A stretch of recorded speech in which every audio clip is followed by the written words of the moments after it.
안녕하세요. 은빛나누리 김도현TV의 김도현입니다. 이번 시간에는 사회복지 현장에 있다 보면 대학에서 강의를 하거나 요양보호사 교육원에서 강의를 할 때 장애인 등록 절차에 대해서 궁금해 하시는 분이 상당히 많습니다. 그래서 이번 시간에는 장애인 등록 절차를 알려드리려고 컨텐츠를 만들게 되었습니다. 일단 이제 우리나라 그 현황을 좀 보도록 하겠습니다. 2020년도 매 이제 3년마다 이제 장애인 실태 조사를 이제 시행을 하는데요. 2020년 장애인 그 실태 조사 결과에 따르면 우리나라는 장애 등록률은 높은 수준에 있다라는 그 통계 결과가 나와 있습니다. 그래서 이런 이제 장애에 대한 어떤 사회적 인식이 개선되었고요.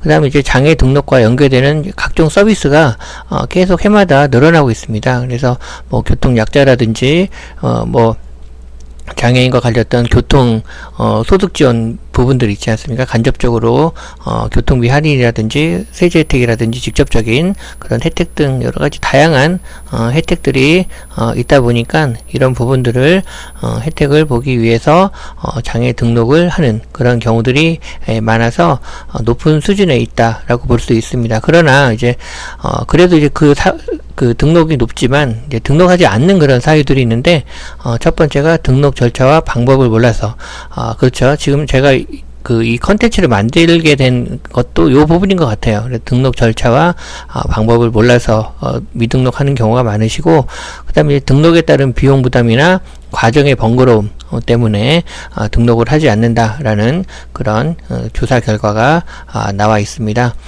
그렇다 하더라도 이런 컨텐츠를 통해서 좀 이번 시간에 여러분들이 등록 절차를 좀 확실하게 좀 아셔서 주변에 좀 알려주셔서 많은 분들이 등록이 되어서 혜택을 받으셨으면 좋겠습니다. 장애 등록 절차를 보면 맨 처음에 이제 등록 신청입니다. 우리나라는 제가 여기 기록해 놓은 것처럼 신청주의입니다. 뭐든지 신청을 해야지만 혜택을 받을 수 있고요.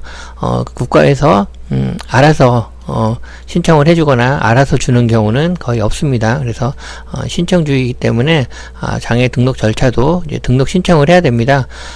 등록 신청의 경우에는 본인이 하는 것이 원칙입니다. 본인이 하는 것이 원칙이지만 이제 보호자가 대행할 수 있는 그런 경우도 있는데요. 그런 경우는 18세 미만의 아동이거나 거동이 이제 현저히 불가능한 그러한 경우에는 보호자가 대행이 가능하겠다. 그때 이제 대리 신청이 가능한 보호자의 범위를 보면요. 배우자라든지 직계 존비속, 직계 존비속의 배우자, 형제자매, 형제자매의 배우자, 장애인을 보호하는 복지시설의 장이 대리 신청이 가능한 보호자의 범위가 되겠습니다. 등록 신청은 어디다 하느냐면 관할 동주민센터에 방문하여서 신청서를 작성해서 제출하면 됩니다. 그래서 여기 보시면 양식이 있죠. 장애인 등록 및 서비스 신청서 제출해서 요 장애인 등록 및 서비스 신청서가 있습니다. 요 양식은 후에 제가 사이트를 알려드릴 텐데 거기에서 다운받으셔도 되고 아니면 장애인복지법 시행규칙 별지 제21-2호 서식에 이 신청서 양식이 있으니까 그 양식을 다운받으셔서 제출하셔도 되시고요. 동사무소에도 이 양식이 있습니다. 그래서 직접 방문하셔서 현장에서 작성하셔도 가능하겠습니다.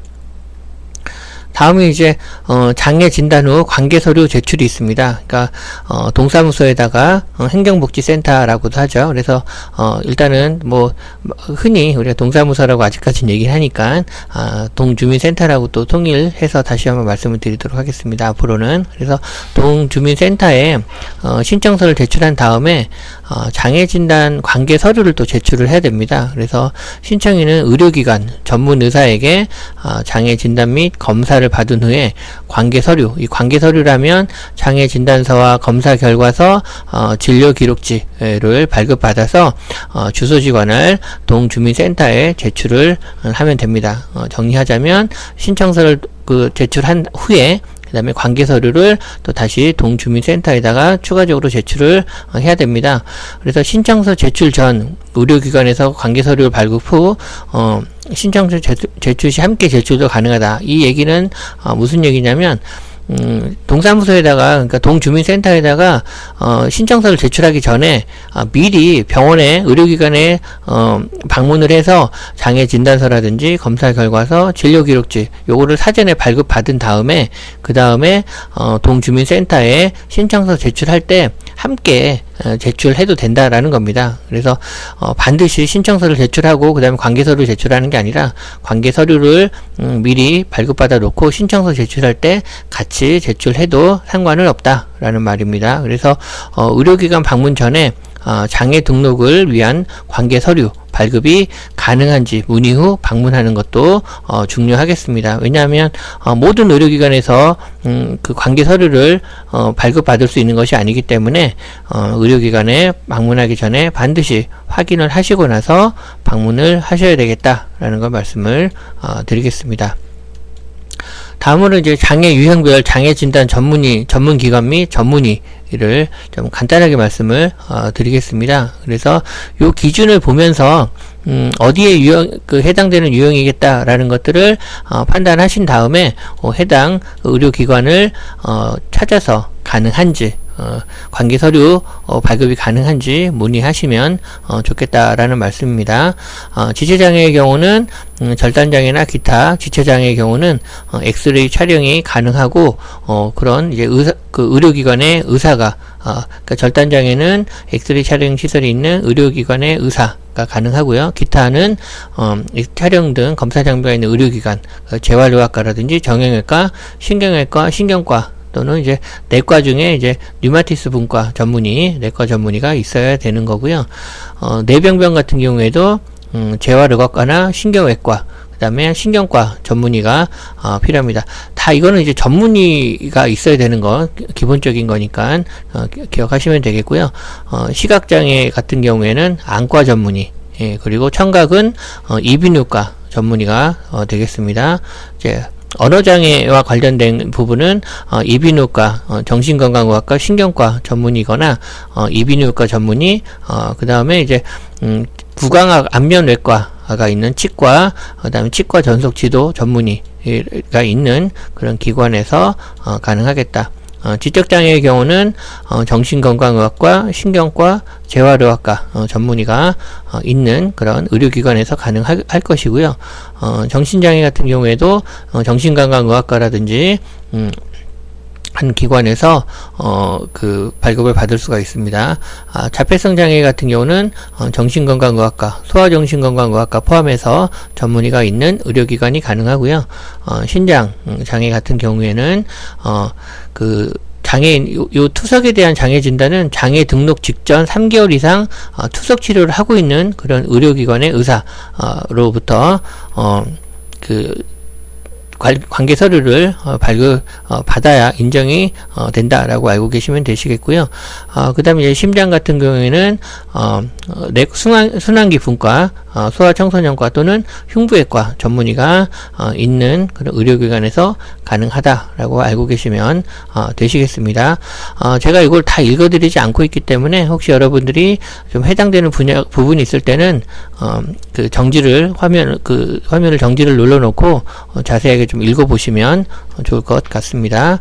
호흡기 같은 경우에는 내과 중에 호흡기 분과, 알레르기 분과, 흉부외과, 소아청소년과, 결핵과 또는 직업환경의학과 전문의가 있는 의료기관에서 발급이 가능할 것이고요. 간 같은 경우에는 장애진단 직전 2개월 이상 진료한 의료기관의 내과, 소화기 분과죠. 그다음 외과 또는 소아청소년과 전문의가 가능하겠다. 이런 이제 직전에 몇 개월 이상 이런 진료한 그런 기록이 있어야 된다는 겁니다. 잠깐 그냥 호흡기가 안 좋아서 장애 진단을 받을 수 있는 것이 아니라 최소 2개월 이상 진료를 받은 그런 경우에 발급이 가능하다라고 알고 계시면 되겠습니다. 그 다음에 안면 같은 경우에는 그 성형외과, 피부과 또는 외과, 화상의 경우는 외과 전문의가 가능하다라고 보시면 되겠고요. 장루나 요루 장애가 있는 경우가 있을 수 있죠. 그래서 이런 경우는 외과나 산부인과, 비뇨기과 또는 내과 전문의가 있는 의료기관에서 발급받으실 수가 있다. 관계 서류를요. 뇌전증의 경우에는 장애 진단 직전 6개월 이상, 뇌전증은 6개월 이상 진료한 의료기관, 그러니까 신경과나 신경외과, 정신건강의학과, 소아청소년과 그런 전문의가 발급받을 수 있다라고 알고 계시면 되겠습니다. 다음으로 이제 장애 심사 및 정도 결정 후 장애인 등록증 발급이 있겠습니다. 그래서 동주민센터에다가 신청서를 작성을 하고 의료기관에 방문해서 그쵸. 그 의료기관에 방문해서 관계 서류를 발급받은 후에 그 다음에 동주민센터에다 제출을 하게 되면 요 부분들이 이제 그 다음에 이제 사용으로 진행이 됩니다. 그래서 신청자의 관계 서류가 제출되면, 관할 동주민센터에 제출되면 동주민센터에서는 제출된 관계 서류를 국민연금공단 장애연금 관련되겠죠. 국민연금공단 장애심사센터에 제출을 하게 됩니다. 그리고 그 장애심사센터에 제출을 하게 되면 국민연금공단에서 장애심사 및 정도심사를 하게 됩니다. 그래서 판정된 경우 동주민센터에서 장애인 등록증, 그러니까 복지카드죠. 복지카드라고 합니다. 그래서 장애인 등록증을 이제 발급을 이제 해주게 됩니다. 이 처리 기간은 30일 정도 소요가 된다. 그러니까 제출한 후부터 신청서랑 관계 서류 이런 것들이 순차적으로 제출이 되었다고 가정했을 때, 그러니까 관계 서류와 신청서가 동주민센터에 제출이 완료되었을 때부터 해서 한 30일 정도 소요가 된다라고 알고 계시면 되시겠습니다. 장애 정도를 보면요. 2019년 7월부터는 1등급에서 그동안 1등급에서 6등급 구분되던 장애 등급제를 단계적으로 폐지하게 됩니다. 그래서 장애 등급이 1등급, 2등급, 3등급 그 등급으로 나눈 것이 아니라 이거는 이제 인권 침해 요소가 다분하다고 해서 그동안 지속적으로 문제 제기가 있어져 왔는데요. 2019년 7월부터는 등급제를 숫자로 구분하지 않고 크게 이제 두 가지로 구분을 하는데요. 첫 번째는 장애의 정도가 심한 장애인, 장애의 정도가 심하지 않은 장애인으로 크게 분류를 하는 부분으로 제도가 바뀌었다라고 알고 계시면 되겠습니다. 자, 장애 그 등록 절차를 다시 도표로 다시 좀 말씀을 드리면요, 이해하기 쉽게 정리를 해서 장애인 등록 상담 및 구비 서류를 동주민센터에서부터 안내를 받고요. 그 다음에 장애 진단서 및 구비 서류를 이제 발급을 의료기관에서 받습니다. 그 다음에 이 발급받은 관계 서류를 다시 동주민센터에다가 제출을 하게 되면요, 동주민센터에서는 국민연금공단에다가 장애정도 심사 요청을 하게 됩니다. 이거는 이제 동주민센터에서 국민연금에 서류를 제출하게 됩니다. 여러분들이 제출하시는 건 아니고요. 동주민센터에, 그러니까 여러분들이 직접적으로 그 민원을 민원 신청을 할 수 있는 거는 동주민센터이지 여러분들이 국민연금공단에 가실 일은 없다. 알고 계시면 되겠습니다. 그래서 동주민센터에서 국민연금공단에다가 그 심사 요청을 하게 되면 이제 장애 심사나 정도 결정을 국민연금공단에서 판정을 내리게 됩니다. 그렇게 되면 이제 그때 심사 결과를 통보를 하게 되고요. 이 심사 결과 확인 및 장애인 등록을 동주민센터에서 하게 됩니다. 그러면 이때 동주민센터에서 신청인에게 심사 결과를 통지하게 됩니다. 그렇게 통지를 하고 그 다음에 동주민센터에서는 민원 상담하고 이제 사후 관리 이런 부분들을 관리하게 된다라고 알고 계시면 되시겠습니다. 법률에 따른 장애 등급이 구분이 이제 참고로 좀 이거는 이제 참고로 알고 계시면 좋을 것 같아서 말씀을 드리는데요. 국민연금의 이제 장애연금과 관련된 장애의 구분은 1등급에서 4등급까지 구분을 하고 있고요. 장애인복지법상 장애는요, 아까 말씀드렸던 장애 정도가 심한 장애와 심하지 않은 장애로 이렇게 나누어 지고 있다. 산업재해보상보험법상의 장애는 1등급에서 14등급까지 차등해서 구분을 하고 있다. 그래서 등급별로 보상이라든지 이런 부분들이 정해지기 때문에 각 법상으로는 장애 등급이 좀 차이가 있다. 이렇게 알고 계시면 되시겠습니다. 그래서 예를 들어서 산업재해보상보험법상의 장애 등급이 있는데 요게 이제 14등급을 받았다 하면은 국민연금 공단에 가셔서 이 등급 받은 걸 가지고 예를 들어서 장애연금을 신청을 한다든지 하실 수는 없다라는 거죠. 그래서 법률마다 등급 구분이 다른 이유는 법마다 장애급여의 목적과 취지가 다르기 때문에 그렇다라고 이해하시면 되겠습니다. 국민연금의 장애연금은 이제 사회보험에 해당이 되죠. 그래서 강제적으로 모든 사람이 납부해야 되는 사회보험입니다. 그래서 국민연금의 장애연금을 지급받기 위해서는 국민연금공단의 장애 심사를 받아 장애 등급에 해당하여야만 신청이 가능하다. 그래서 조금 전에 말씀드렸듯이 타 법령에 의해 장애인 등록된 사실만으로 장애연금이 지급되지는 않는다라는 부분을 참고하시면 되시겠습니다. 그래서 그렇게 구분 알고 계시면 되시겠고요. 제가 이 본 컨텐츠는 이제 국민연금 그 공단과 서울 복지 포털이 있습니다. 이 사이트 들어가시면 아까 제가 말씀드렸듯이 그 신청서 장애인 등록 서비스 신청서, 이 신청서를 다운을 받을 때 서울 복지 포털에 들어가셔서 또 다운 받으실 수 있다라고 알고 계시면 되겠습니다. 본 컨텐츠는 참고용으로만 활용하시고요.